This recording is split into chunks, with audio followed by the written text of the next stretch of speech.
Magandang araw Pilipinas, magandang araw mga kapantalan. Ako po si Paulo Salamatin. Samahan ninyo akong pasadaan ng mga balita sa loob at labas ng pantalan. Ito ang Ronda Pantalan.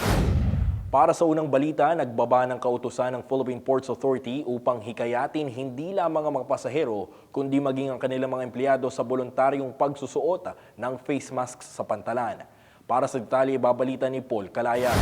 Mahigpit na hinihikayat ng Philippine Ports Authority ang lahat ng mga pasahero, maging ang mga empleyado sa pagsuot ng face mask sa pantalan. Batay sa ibinahaging kautusan ni PPA General Manager J. Santiago kamakailan, ngayong papalapit na ang holiday season, kasabay ng naitalang pagtaas ng kaso ng influenza sa bansa. Bilang pag-iingat, mas makakabuti pa rin anyang sundin ang mga pangunahing health protocols gaya ng paghuhugas ng kamay, tiyakin na may sapat na ventilasyon sa lugar, physical distancing, at voluntaryong pamamalagi sa bahay kung masama ang pakiramdam. Katulad nung nabanggit natin sa mga nakaraang araw na napansin natin na tumataas yung bilang, hindi lamang sa balita kundi pati sa sarili nating bakuran sa PPA, dumadami yung mga kawani natin na nagkakasakit.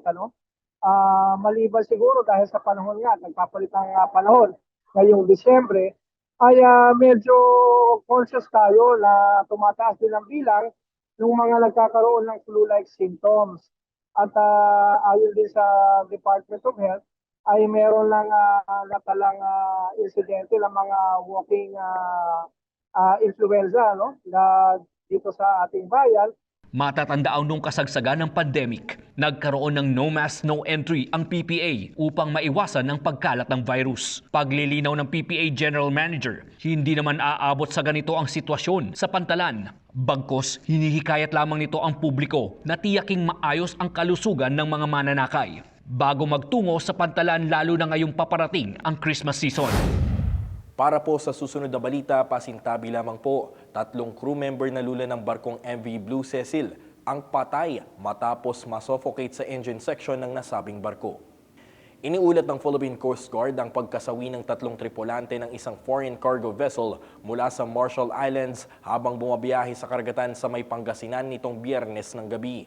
Base sa naging ulat, dakong alas 7 ng gabi nang makatanggap ng tawag sa telepono ang PCG Command Center mula kay Arthur Corpus, ang kapitan ng MV Blue Cecil, isang bulk carrier na nakarehistro sa ilalim ng bandila ng Marshall Islands. Naglalayag ang barko mula sa hilagang kanluran ng Bolinao, Pangasinan patungo sa Singapore nang maganap ang insidente.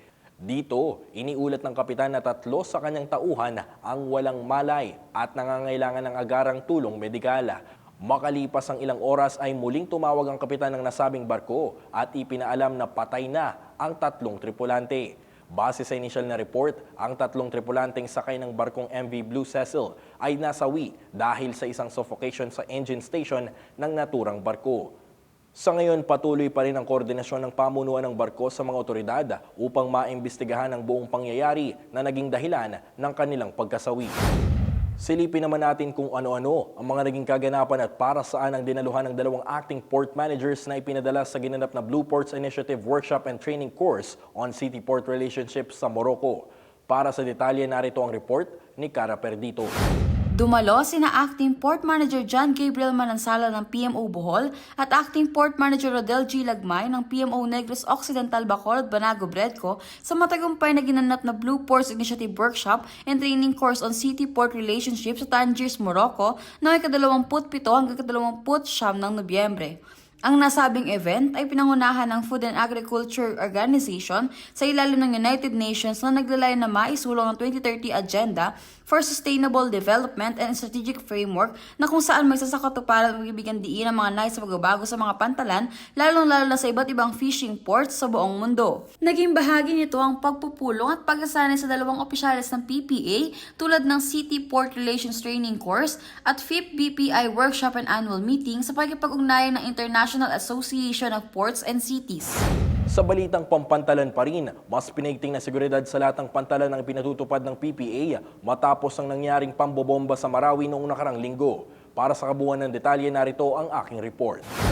Red alert pa rin ang ipinatutupad na estado sa lahat ng Philippine Ports Authority-operated ports sa buong Pilipinas bilang iba yung pag-iingat mula sa naganap na pambobomba sa Mindanao State University sa Marawi City noong 3 ng Disyembre na nagsanhi sa pagkasawi ng 4 na katao at hindi bababa sa 40 ang mga sugatan.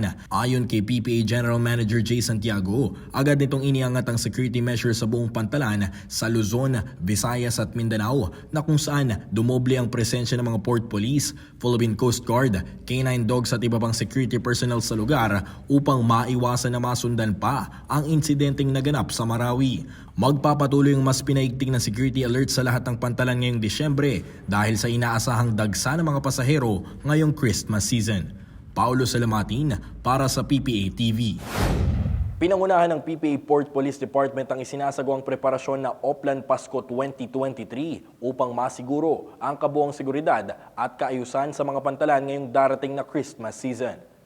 Nag-organisa ang Port Police Department sa pangunguna ni Acting Department Manager Genaro Mancho Jr. ng isang Joint General Formation Seminar kasama ang mga security guards mula sa PMO NCR North, PMO NCR South at PPA Head Office na ginanap sa PPA Training Institute nito lamang Biyernes, 8 ng Disyembre 2023.